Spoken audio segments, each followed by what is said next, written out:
புதுக்கோட்டை மாவட்டம் ஜெகதாப்பட்டினம் வில்லனேந்தல் கிராமத்தில் குடியிருப்பு பகுதிகளை வெள்ளம் சூழ்ந்துள்ளது. கூடுதல் விவரங்களுடன் செய்தியாளர் முத்துப்பழம்பதி இணைந்துள்ளார்.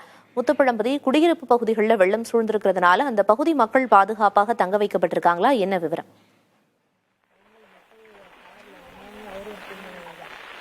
பிரியா, கீழே மஞ்சக்குடி ஊராட்சிக்கு உட்பட்ட வெள்ளநந்தல் கிராமத்துல தான் இந்த மழைநீர் தேங்கியிருக்கு.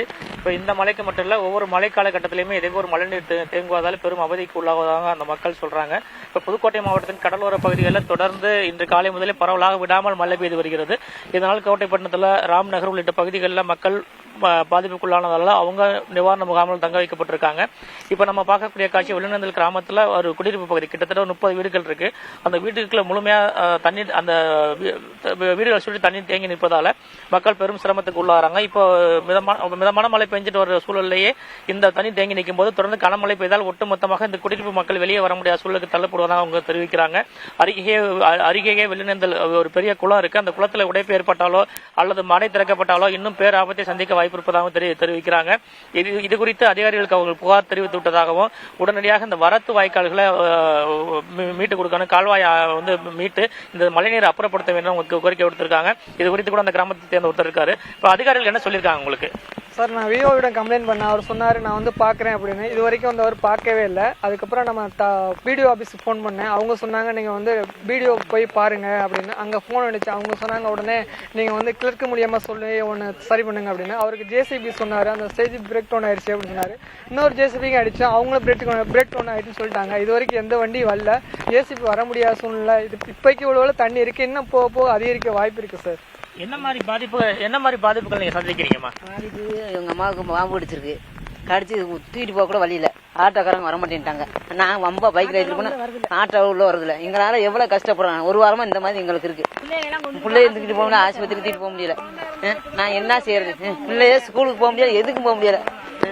பிரியா, அந்த மக்கள் சொன்னதை கேட்டிருப்பீங்க. இப்ப இந்த மக்கள் சொன்னதை கேட்டிருப்பீங்க. உடனடியா இது குறித்து மாவட்ட நிர்வாகமும் வருவாய்த்துறை அதிகாரிகளும் இந்த மழைநீரை அப்புறப்படுத்தி இந்த மக்களோட வாழ்வுக்கு வழிவகுக்க வேண்டும் என்பதே அவங்களோட ஒற்றை கோரிக்கையா இருக்கு. பிரியா, களத்திலிருந்து தகவல்களை வழங்கியதற்கு நன்றி முத்துப்பழம்பதி.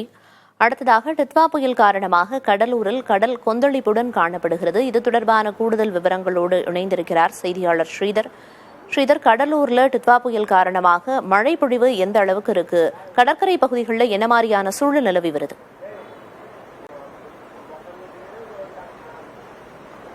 டித்வா புயல் இலங்கையை ஆக்ரோஷமாக தாக்கியது. ஆனால் கடலூரில் அது தடம் பதித்திருக்கிறது என்று மட்டுமே சொல்ல முடியும். ஏனென்றால் லேசான மழையும் மிதமான காற்றையும் மட்டுமே இங்கே கொடுத்திருக்கிறது. ஆனால் இந்த டித்வா புயல் இன்னும் முடிவுக்கு வரவில்லை. நள்ளிரவில் அதிகமான காற்றும் மழை இருக்கலாம் என்று கூறப்படுகிறது. இதன் காரணமாக பொதுமக்கள் பாதுகாப்பாக இருக்க வேண்டும், அச்சப்பட தேவையில்லை. அதே சமயத்தில் அஜாக்கிரதையாக இருக்கக்கூடாது என மாவட்ட நிர்வாகம் தொடர்ந்து வலியுறுத்தி வருகிறது.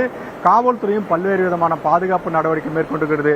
இந்த புயலை எதிர்கொள்ள பல்வேறு விதமான முன்னெச்சரிக்கை நடவடிக்கை மேற்கொண்டாலும் இயற்கையை நாம் முழுமையாக கணிக்க முடியாது. எனவே பொதுமக்கள் இரவு நேர பயணத்தை தவிர்க்க வேண்டும். அதிலும் குறிப்பாக இன்று இரவு நிச்சயமாக காற்றும் இருக்கும், மழையும் அதிகமாக இருக்கும். காலையிலிருந்து மிதமான மழை இருந்தது. 3 மணிக்கு பிறகு கனமழையாக மாறியது. அதுவும் குறிப்பாக கடலூர், பரங்கிப்பேட்டை, சிதம்பரம் உள்ளிட்ட பகுதியில் தான், இந்த கடற்கரை ஒட்டியுள்ள பகுதியில் தான் கனமழை பெய்து வருகிறது.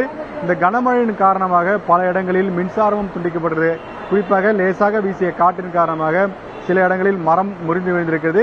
இதனால் மின்சாரம் பாதுகாப்பு காரணமாக துண்டிக்கப்பட்டிருக்கிறது.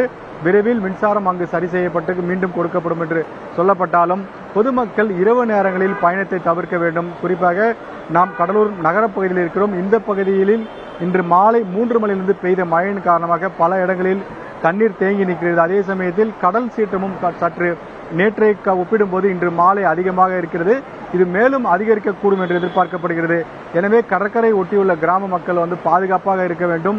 இரவில் எக்காரணம் கொண்டும் கடற்கரை ஒட்டியுள்ள பகுதிக்கு செல்லக்கூடாது என்று தொடர்ந்து அறிவுறுத்தல் செய்யப்பட்டு வருகிறது.